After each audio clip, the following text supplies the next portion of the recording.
Assalamualaikum warahmatullahi wabarakatuh. Pada kesempatan kali ini, saya akan menjelaskan sebuah materi yaitu tentang peta minda pada mata pelajaran simulasi dan komunikasi digital. Di sini, sebelum kita masuk ke materi, saya contohkan terlebih dahulu seperti apa peta minda tersebut. Dapat dilihat di sini. Di sini ada peta sukses belajar yang mana jika kita ingin menjadi sukses belajar, maka ada beberapa tahapan, yaitu ada pra belajar yang pertama, yang kedua ada proses belajar, yang ketiga adalah pasca belajar. Kita lihat dari faktor yang pertama dulu, dari pra belajar, di sini ada motivasi, gaya belajar yang mana terdiri dari tiga, yaitu ada visual, auditorial, dan kinestesia. Sedangkan yang ketiga yaitu ada senam otak. Kemudian dari proses belajar, di sini ada dari faktor doa, dari posisi alfa, kemudian ada teknik mencatat bebas, kemudian ada peta pikiran dari lingkungannya, kemudian ada namanya jeda atau break. Setelah itu, dari pasca belajar atau setelah belajar, kalian harus ada namanya senam otak, teknik memori, kemudian ada namanya review. Nah, dapat dilihat di sini bahwa setiap tulisan terdapat gambar ini, kemudian antar tulisan tersebut, antar gagasan utama, di sini peta sukses belajar adalah gagasan utamanya, saling terhubung dengan yang lainnya. Yang mana di tulisan yang lain terdapat gambar yang mendukung dari tulisan tersebut. Jadi ini adalah yang dinamakan peta minda. Saya lanjutkan. Peta minda sering disebut sebagai mind map atau peta pikiran. Kemudian, peta minda atau mind map atau peta pikiran ini fungsinya untuk apa? Fungsinya adalah proses memvisualkan ide ke dalam bentuk diagram yang saling berhubungan. Dapat kita lihat di gambar mind map yang tadi, di sana banyak diagram atau banyak proses yang saling berhubungan antar satu dengan yang lainnya.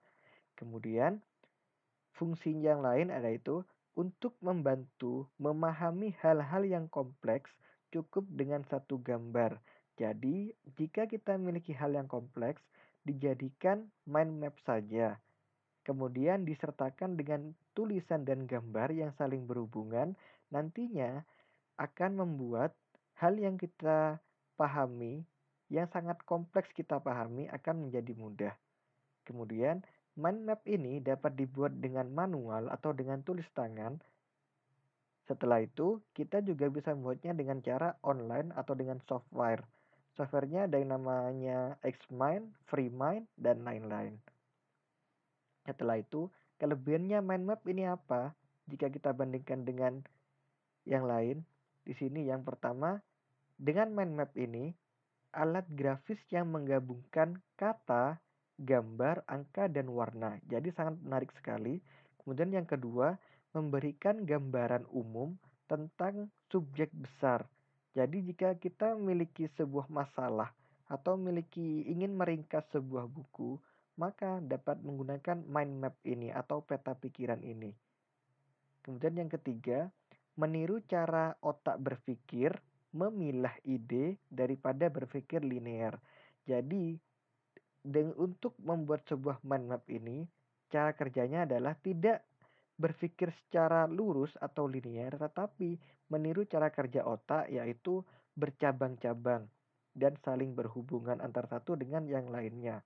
Kemudian yang keempat, menghasilkan ide dengan cepat dan mengeksplorasi jalur kreatif yang berbeda.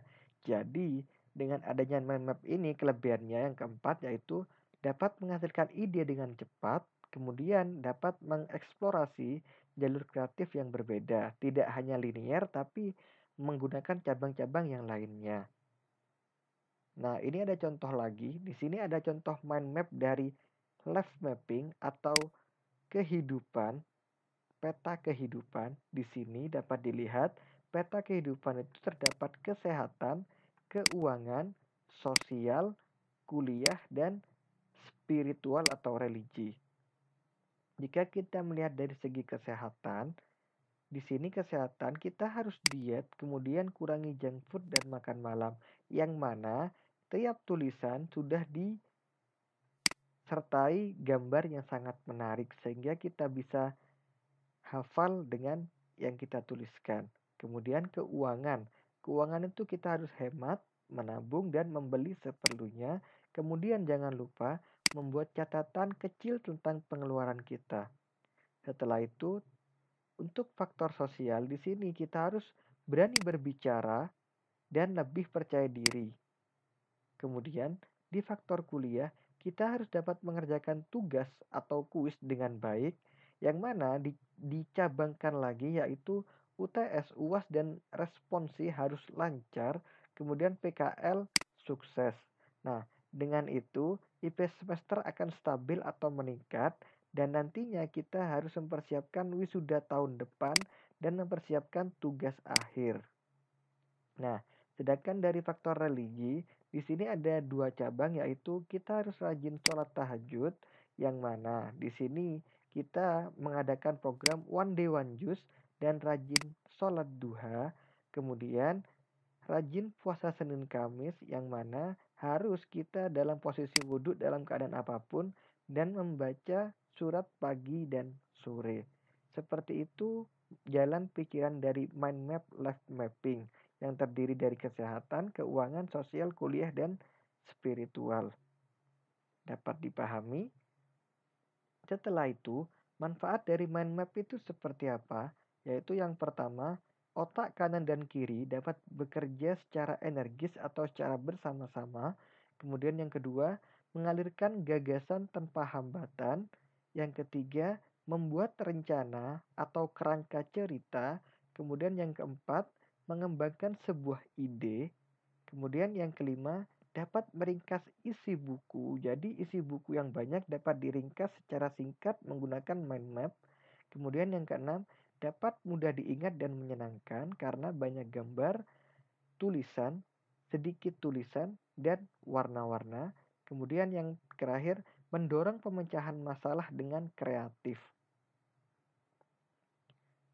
Bagaimana caranya membuat mind map? Yang pertama, sebelum menggambar, kita harus menggambar pusatnya di halaman tengah kosong, jadi tidak boleh menggambar di atas, pojok, atau di bawah. Kita harus mulai menggambar pusat. Pusat ini maksudnya gagasan utamanya di halaman tengah yang kosong.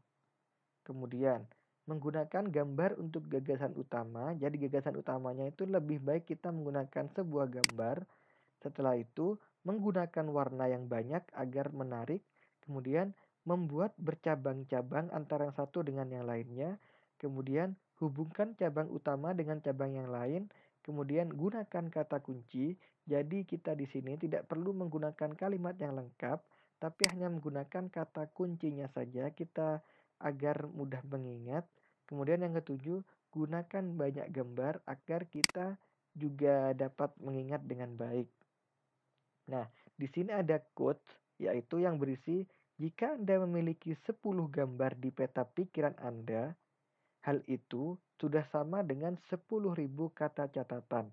Nah, di sini dapat kita simpulkan bahwa jika kita menggunakan mind map yang terdiri dari banyak gambar, kita itu sudah sama dengan beribu-ribu kata jika kita menghafalkan. Jadi lebih baik kita menghafalkan mind map daripada kita menghafalkan beribu-ribu kata. Di sini perbandingannya yaitu antara 10 dengan 10.000, sangat jauh sekali. Nah, terima kasih. Jika ada pertanyaan, silahkan tanyakan di kolom komentar YouTube atau di Google Classroom.